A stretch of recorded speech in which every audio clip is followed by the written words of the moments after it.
right? And as you can see here, down in here is where I have the problem. So we have, this is coming from, well, you have your oil, your temp, your ignition mod, and then you have your power wire coming from your ignition switch.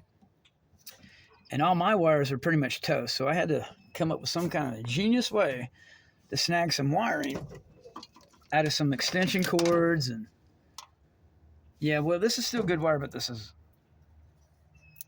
you know what I'm saying? The coating's coming off, but it's still good. It's not damaged or anything. For some reason, this coating's coming off. But for now, I'm going to have to use this because that's all I have access to. Is that, as you can see, oh, this is the bad end. That's why I put it back here. So I'm going to snip all this off somewhere down here.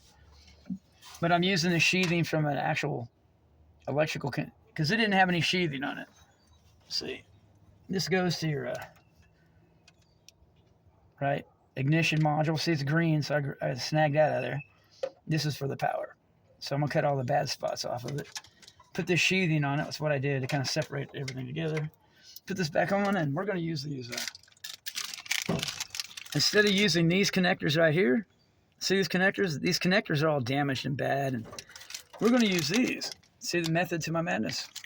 These are the singles. They have doubles, but I thought it would be better to use these. These come, I think, $10 in a pack. So basically, they're like $1.25 a piece. Versus if you buy this wiring harness with these connectors, like this one right here, that's 20 bucks. 20, 40, you're looking at about $80, $100 in connectors.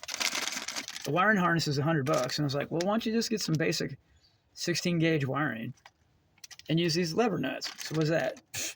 You find wiring laying everywhere. I got this out of an extension cord. Same gauge that I took off of here. And this is mostly stranded. I find stranded everywhere. So I'm like, okay.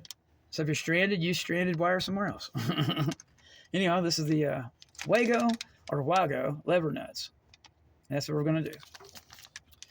I got these at Home Depot. There's the only place in my area that carries the singles. 2 Wago lever inline splicing 10-pack. Yeah.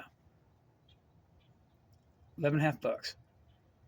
Anyway, I got to get work. So I just let you know I was using these and what I'm using them for. And I'll show you when I get done.